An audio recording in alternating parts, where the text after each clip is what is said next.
Delegate from Culpeper, Delegate Freitas. Thank you, Mr. Speaker. I rise for a point of personal privilege. Delegate has the floor. Mr. Speaker, this session has certainly been an interesting one, and I think we've gone through the gauntlet of the good, the bad, and the ugly. On the good, I would say that listening to the speeches that were given by Delegate McQuinn, Delegate Ward, were probably two of the most powerful that I've heard.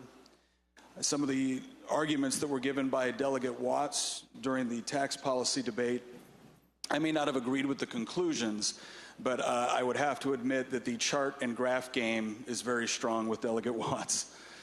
But then there were some other speeches that were given specifically with respect to tax policy, Mr. Speaker, that I think deserve a response at this point because they were not so kind with respect to challenging the intentions and the motivations of many of my colleagues on this side of the aisle.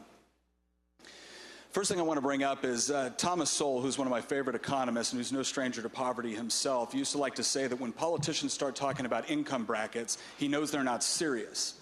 Because when you treat income brackets like flesh and blood people, you completely miss the point. When we look at the bottom 20%, the top 20%, the top 1%, the reason why most people are in the bottom 20%, and the reason why the vast majority of them will actually grow out of the bottom 20% at some point in their lives, usually with about 3 or 5 years once they're into the workforce, is because early on in life you have fewer skills, you have less experience, and so therefore your labor does not command a higher wage within the workforce. But as you gain that experience, you're able to move up, and we have incredible economic mobility within this country. Likewise, those are the top 20%, or let's even go with the top 1% that are so hated now in political culture, and I get it, they make an easy target at times.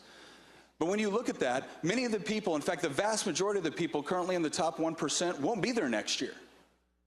Because many of them spend a lifetime assuming risk, working hard, sacrificing in order to build a business. And that one moment where they dip into the top 1%, that 1 year where they do it, it's because they sold that business or they finally cashed in that stock and they're finally able to realize a benefit for the work that they've put into it in their entire lives. And now we want to treat them like there's something wrong with them because of that. We want to treat them like they're greedy as a result of that. You know, at some point, you're not just taking their money, regardless of the income bracket they're in, you're actually stealing from them the actual motivation and the will to continue to create and produce the products and services that make everyone's lives better.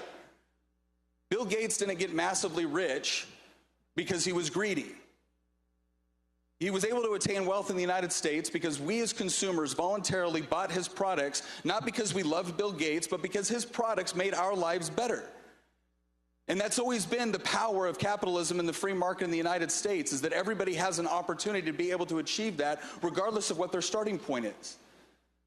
Now, before anyone assumes that I don't know of what I'm speaking, believe me, I know what it is to work 50 and 60 hours a week and still have my heat turned off in the winter because I can't pay the bill. What I don't know is what it's like to automatically assume that the next best step would be to find some politician to steal from my neighbor in order to give it to me. And I'm really glad I never bought into that coercive and perverse philosophy. Because not only does it produce really bad economic results, but it teaches people to believe that the only way they can get ahead is based off of their political connections.